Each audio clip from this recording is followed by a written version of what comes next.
ప్రపంచ చమురు సరఫరాలో 5వ వంతు వెళ్లే ఒకే ఒక్క సముద్ర మార్గం. ఆ మార్గంలో ప్రయాణిస్తున్న 2 భారీ వాణిజ్య నౌకలు. ఒక్కసారిగా వినిపించిన భారీ పేలుడు, ఆకాశంలోకి ఎగసిన మంటలు, ప్రపంచ దేశాల్లో పెరిగిపోయిన ఆందోళన. ఇది సాధారణ సముద్ర ప్రమాదం కాదు. ఇది ప్రపంచ ఆర్థిక వ్యవస్థను కుదిపేసే సంఘటన కావచ్చు. ఇరాన్ నిజంగానే దాడి చేసిందా? ట్రంప్ చేసిన వ్యాఖ్యలకు ఇది ప్రతీకారమా? హర్మూజ్ జలసంధి మూతపడితే ప్రపంచానికి ఏమవుతుంది? ఈరోజు ఈ మొత్తం అంశాన్ని పూర్తిగా విశ్లేషించే ప్రయత్నం చేద్దాం. ఈరోజు ప్రపంచవ్యాప్తంగా చర్చనీయాంశంగా మారిన హర్మూజ్ జలసంధి ఘటన గురించి ఇప్పుడు మనం మాట్లాడుకుంటున్నాం. ఒకవైపు అమెరికా, మరోవైపు ఇరాన్. మధ్యలో ప్రపంచ చమురు సరఫరాకు ప్రాణాధారమైన సముద్ర మార్గం.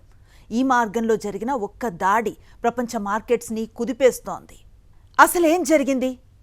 సోమవారం అర్ధరాత్రి తర్వాత హర్మూజ్ జలసంధి గుండా ప్రయాణిస్తున్న 2 భారీ వాణిజ్య నౌకలపై క్షిపణులు లేదా డ్రోన్లతో దాడి జరిగినట్లుగా అమెరికా అధికారులు చెబుతున్నారు. వాటిల్లో ఒకటి ఖతర్కు చెందిన ఎల్ఎన్జీ ట్యాంకర్. దీని పేరు అల్ రిఖాయత్. ఈ నౌక ఖతర్లో రాస్ లఫాన్ టెర్మినల్ నుంచి ధృవీకృత సహజ వాయువును తీసుకుని ప్రపంచ మార్కెట్స్కి వెళుతోంది. ఒమన్ తీరానికి సమీపంలో లిమా ప్రాంతానికి తూర్పున సుమారు 15 కిలోమీటర్ల దూరంలో ఈ నౌకపై దాడి జరిగింది. పేలుడు తర్వాత నౌకలో మంటలు చెలరేగాయి. అయితే సిబ్బంది సురక్షితంగా బయటపడ్డట్లుగా సమాచారం అందుతోంది. మరో నౌక పరిస్థితి ఏంటంటే, దాడికి గురైన మరో వాణిజ్య నౌక కూడా తీవ్రంగా దెబ్బతిన్నట్లుగా తెలుస్తోంది. అమెరికా అధికారులు 2 నౌకలకు గణనీయమైన నష్టం జరిగింది అని చెబుతున్నారు. అయితే ఇప్పటి వరకు ఎలాంటి ప్రాణ నష్టం జరగలేదని తెలుస్తోంది. బ్రిటన్కు చెందిన యూకే మ్యారిటైమ్ ట్రాక్ ఆపరేషన్స్ కూడా ఈ దాడిని ధృవీకరించాయన్నమాట. అనుమానం ఎందుకు ఇరాన్ వైపు ఉంది అంటే, ఇక్కడే అసలు విషయం కనిపిస్తోంది. ఈ దాడికి ఇప్పటి వరకు ఇరాన్ అధికారికంగా బాధ్యతను తీసుకోలేదు. అయితే అమెరికా మాత్రం ఈ దాడి వెనుక ఇరాన్ రెవల్యూషనరీ గార్డ్స్ అంటే ఐఆర్జీసీ హస్తం ఉందని అనుమానాన్ని వ్యక్తం చేస్తోంది. ఇరాన్ ప్రభుత్వ అనుకూల మీడియా కూడా తమ హెచ్చరికలను పట్టించుకొని నౌకలపై చర్యలు తీసుకుంటున్నామని పరోక్షంగానే తెలిపింది. ట్రంప్ వ్యాఖ్యలే ఈ మొత్తం ఘటనకి కారణమా?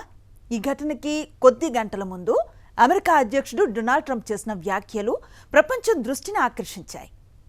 ఇరాన్ మాజీ supreme leader Ayatollah Ali Khamenei అంత్యక్రియలను ఉద్దేశిస్తూ ఒక వారం ఫ్యూనరల్ కోసం విరామం తీసుకున్న పరిస్థితి మారదు అనే వ్యాఖ్యలు చేసినట్లుగా అంతర్జాతీయ మీడియా తెలిపింది. ఈ వ్యాఖ్యలు ఇరాన్లో తీవ్ర ఆగ్రహానికి దారితీశాయి.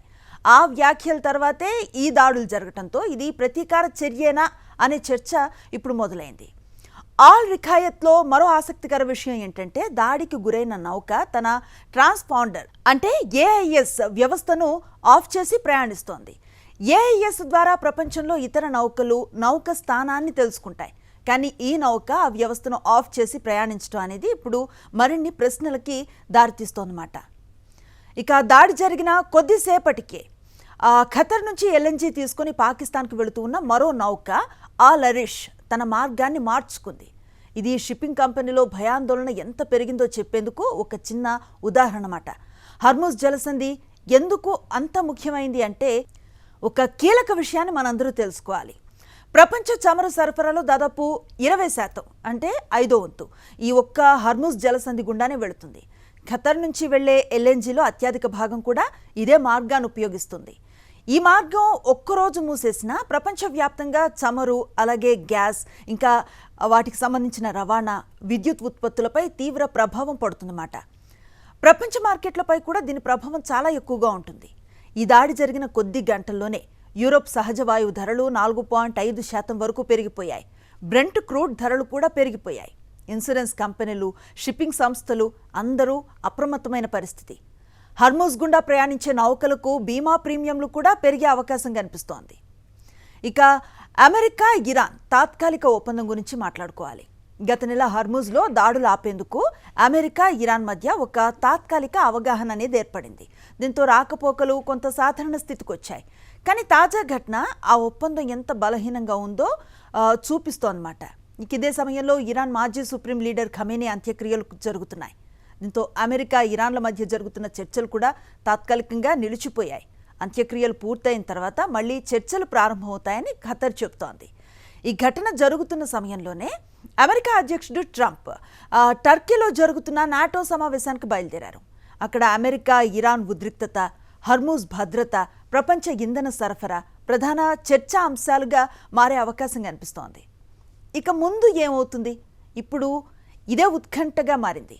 ప్రస్తుతం ప్రపంచం ఎదురు చూస్తున్న ప్రశ్నలు: ఇరాన్ అధికారికంగా బాధ్యతను స్వీకరిస్తుందా? అమెరికా ప్రతిదాడికి దిగుతుందా? హర్మూజ్ జలసంధిలో రాకపోకలు మళ్లీ ఆగిపోతాయా? చమురు ధరలు ఇంకా పెరిగే అవకాశం ఉందా? లేదా ఇరు దేశాలు మరోసారి చర్చల బాట పడతాయా? ఇవి రాబోయే రోజుల్లో తేలబోతున్నాయి. ఒక చిన్న సముద్ర మార్గం ప్రపంచ ఆర్థిక వ్యవస్థకు ఎంత పెద్ద ప్రాణాధారమో హర్మూజ్ జలసంధి మరోసారి నిరూపిస్తోంది. 2 నౌకలపై జరిగిన ఈ దాడి కేవలం సముద్ర భద్రత సమస్య మాత్రమే కాదు, ప్రపంచ ఇంధన భద్రత, అంతర్జాతీయ వాణిజ్యం, అమెరికా ఇరాన్ సంబంధాలు, అలాగే మధ్యప్రాచ్య భవిష్యత్తు అన్నింటినీ ప్రభావితం చేసే పరిణామంగా మారింది. ఇక ముందు హర్మూజ్లో ఏం జరుగుతుందో ప్రపంచమంతా ఆసక్తిగా గమనిస్తోంది.